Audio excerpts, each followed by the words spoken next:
माजी से सबक ना ही PMLN ने सीखा है ना PTI ने सीखा है। पुराने तर्ज सियासत को छोड़ो, पुरानी सियासत को छोड़ो, चुनो नई सोच को। 10 point agenda chairman Bilawal Bhutto Zardari साहब दे रहे हैं, वो उसमें अवाम के सारे मसाइल का हल उसमें मौजूद है। जो भी मुईशत की तबाहकारी हुई उसके 2 मैन ऑफ द मैच हैं, एक है PTI और फिर PMLN। जमीयत उलमाए पाकिस्तान जो है वो पूरे पाकिस्तान में जहाँ जहाँ पे पाकिस्तान पीपल्स पार्टी के उम्मीदवार इलेक्शन कॉन्टेस्ट कर रहे हैं उनसे वो इलाक़ कर रही है और अपने उम्मीदवारान दस्तबरदार कर रही है। जमीयत उलमाए पाकिस्तान ने यह आमला ने फ़ैसला किया कि हम मुल्क की सतह पर पीपल्स पार्टी से इत्तेहाद करें। PP के बानी मोहतरम जुल्फ़िकार अली भुट्टो के साथ मिलकर आइन बनाया था मेरे कायद हज़रत अल्लामा शाह अहमद दुरानी रहमतुल्लाह ताला अलैह ने। 80 की दिहाई के अंदर किस कदर यहाँ असबियत की हवाएं चली हैं, उसके अंदर भी लोगों ने किस तरह लोगों को मरवाया और कत्ल आम करवाया, उसके अंदर भी पीपल्स पार्टी के साथ मिलकर हमने असबियत की आंधियों का मुकाबला किया और उसका मुकाबला किया। 18 के इलेक्शन में भी आप जानते हैं कि मेरी जरदारी साहब से मुलाकात हुई थी और उन्होंने बड़ी मेहरबानी की थी कि अपना उम्मीदवार मेरे हक़ में बिठा दिया था और हमने मिलकर इलेक्शन लड़ा था। हमारे सूबाई उम्मीदवार थे धामरा साहब और क्या नाम है सग़ीर कुरैशी साहब, और बड़ा शानदार मुकाबला था और बल्कि कामयाबी यकीनी थी। लेकिन जो 18 के इलेक्शन में हुआ वो सब आपको पता है। अब सूरत हाल फिर यही थी कि साथियों की कोशिश यही थी कि आप फिर खड़े हों, पीपल्स पार्टी अपना उम्मीदवार हमारे हक़ में बिठा दे हैदराबाद के अंदर। लेकिन मैंने मुनासिब नहीं समझा, इसलिए कि आपके शहर के अंदर मेयर पीपल्स पार्टी का है, डिप्टी मेयर पीपल्स पार्टी का है, काउंसलर और नाज़मीन पीपल्स पार्टी के हैं, तो हमने मुनासिब नहीं समझा कि हम आएँ। हक़ बनता है पीपल्स पार्टी का कि वो इस शहर के अंदर आए और उसको हम सपोर्ट करें। चुनांचे अल्हम्दुलिल्लाह मेरी मुलाकात रही जरदारी साहब से और बड़ी अच्छी मुलाकात रही। हमने कहा कि हम फुल आपको सपोर्ट करना चाहते हैं। हैदराबाद के अंदर जितने हमारे उम्मीदवार हैं, सूबाई के, कौमी के, वो भी आपके हक़ में बैठते हैं। सिंध के अंदर जो उम्मीदवार हैं, कराची के अंदर, जैकबाद, लाड़काना में, वो भी आपके हक़ में बैठते हैं। इसके अलावा पंजाब के अंदर भी, सूबे KP के अंदर भी और बलूचिस्तान के अंदर भी आप देख लें, जहाँ आपके उम्मीदवार मजबूत होंगे वहाँ अपने उम्मीदवार हम बिठाएंगे। अगर वहाँ कोई आपका उम्मीदवार खड़ा नहीं है या कमज़ोर है तो आप हमारे हक़ में बिठाएं। अल्हम्दुलिल्लाह ये एक मुआहदा तय हुआ और उसके अंदर ये तय हुआ कि इस 24 के इलेक्शन के अंदर जमीयत उलमाए पाकिस्तान सपोर्ट करेगी और जरदारी साहब ने यह वादा किया है कि इंशाअल्लाह इस आइन की बालादस्ती के लिए हम अगर इक़्तिदार में आते हैं तो आपके साथ मिलकर काम करेंगे। चेयरमैन बिलावल भुट्टो जरदारी साहब जिस तरह पूरे पाकिस्तान के दौरे पे हैं और सबसे पहले इलेक्शन मुहिम उन्होंने शुरू की। चेयरमैन बिलावल भुट्टो जरदारी साहब ने ना सिर्फ खुद इलेक्शन मुहिम शुरू की, उन्होंने मजबूर किया बाकी पॉलिटिकल पार्टीज़ को कि आप भी इलेक्शन की मुहिम शुरू करें।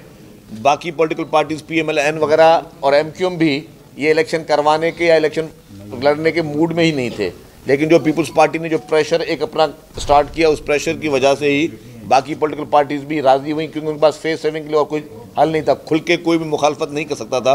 हालांकि नून लीग ने इनडायरेक्टली इलेक्शन की मुखालफत करती रही। MQM की पोजीशन आपने बल्दियात में भी देखा कि बल्दियाती इलेक्शन में भी MQM बायकॉट की तरफ गई, क्योंकि उनके पास जो है वो इलेक्शन लड़ने की सलाहियत नहीं थी। तो आज भी आपने जिसका नाम लिया मुस्तफ़ा कमाल का, वो चाहते ये हैं कि वो कोई शरंगेज़ बात करें जिसका मैं शरंगेज़ जवाब दूं, जिससे कोई उनका माहौल बन सके, उनमें कोई वोटर जो है वो मोबिलाइज हो सके। तो उनकी इस शरंगेज़ बातों को मैं एक कान से सुनना पसंद करूंगा, दूसरे कान से निकालना पसंद करूंगा। मैं शरंगेज़ी का जवाब शरंगेज़ी से नहीं दूंगा कि मुझे पता है कि उनका कोई वोटर बचा नहीं है, और वोटर जब बचा नहीं है तो मैं उसको मोबिलाइज होने का मौका क्यों दूँ। CPEC जो शुरू किया था वो मोहतरम आसिफ अली जरदारी साहब ने किया था, और जब CPEC शुरू किया था तो उसका मकसद क्या था कि शुरुआत होनी थी बलूचिस्तान से डेवलपमेंट की, उसके बाद सिंध से डेवलपमेंट की, फिर पूरे पाकिस्तान में होनी थी। जब मियाँ नवाज़ शरीफ साहब की हुकूमत आई तो उन्होंने वो सारी स्कीम्स जो हैं वो जो कि उनका बकौल उनका हल्का नहीं था बलूचिस्तान या सिंध, उससे उन्होंने वो स्कीमें ख़त्म कर दी। अब वही उन्होंने फोकस किया कि जी अपनी ऑरेंज लाइन में और इन चीज़ों में। तो पहले सबसे पहले तो CPEC की जो एक्चुअल रूह थी उस पर ये डाका नवाज़ शरीफ ने डाला। दूसरी बात मैं आपको बताऊं, मवाज़ने की बात हो रही है, आप भी इधर हैं हम भी इधर हैं। अगर PMLN सिर्फ एक शहर को पूरा पाकिस्तान समझती है तो PMLN की 3 दफ़ा हुकूमत रही है और बड़े वसीतर बड़े पावरफुल इक़्तिदार में रहे हैं PMLN। अगर बकौल उनके कि ये उनकी कारकर्दगी थी तो ये पूरे पाकिस्तान में कारकर्दगी क्यों नहीं थी। वो तो पूरे पाकिस्तान के मियाँ साहब वज़ीर आज़म रहे ना, 3 दफ़ा वज़ीर आज़म रहे, पूरे पाकिस्तान वज़ीर आज़म रहे, किसी एक शहर के वज़ीर आज़म तो नहीं रहे।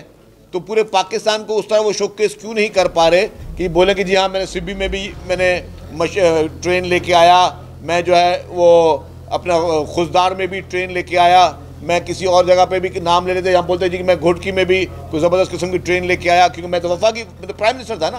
प्राइम मिनिस्टर किसी शहर का प्राइम मिनिस्टर नहीं होता, प्राइम मिनिस्टर पूरे मुल्क का प्राइम मिनिस्टर होता है। दूसरी बात, सेहत में आज भी मैं जो कहता हूँ बात, और आप सब लोगों को पता है कि अल्लाह का बहुत बड़ा करम है, जो सिंध में हमारी टॉप हॉस्पिटल्स की पोजीशन है, वो पंजाब भर में कोई एक हॉस्पिटल PMLN बता दें, मियाँ नवाज शरीफ साहब बता दें, मियाँ शहबाज शरीफ साहब बता दें, या हमारी बहन मोहतरमा मरियम साहबा बता दें कि पूरे पाकिस्तान में कोई एक हॉस्पिटल, 15 साल इक़्तिदार में रहा नवाज शरीफ, कोई एक हॉस्पिटल हमें बता दे कि इन्होंने बनाई हो। आज भी खुद बुखार होता है और तो कहाँ होता है, ये सारे लंदन में बैठे होते हैं, कि कोई बीमारी होती है तो पूरी फैमिली इनकी लंदन में बैठी होती है। तो आपने पूरे पाकिस्तान कोई एक हॉस्पिटल नाम नहीं ले सकते। तो जो पॉलिटिकल पार्टी अपने आप को मुल्क की बड़ी पार्टी कहती हो और 15 साल में एक हॉस्पिटल का नाम ना बता सके, तो वो हमसे मनाजरे की बात करिए। हम तो कह रहे हैं मनाजरा करें, हमारे घंबड़ में आके मनाजरा करें, हमारे कराची में आके मनाजरा करें, हमारे हर जगह पे जाके मनाजरा करें, जाके देखें। आप थर पारकर में जाके मनाजरा करें ना, थर पारकर का जो आज थर पारकर में जो चीज़ हो रही है वो पूरे पाकिस्तान की तकदीर को इंशाअल्लाह ताला बदल सकती है, और वो बदलेगी भी सही। 200 साल तक आप बिजली को एक्सपोर्ट कर सकते हो उस कोयले से, जो कोयला शहीद मोहतरमा बेनज़ीर भुट्टो साहबा का ख्वाब था, और मोहतरम आसिफ अली ज़रदारी साहब ने उस कोयले को वहाँ से निकाला।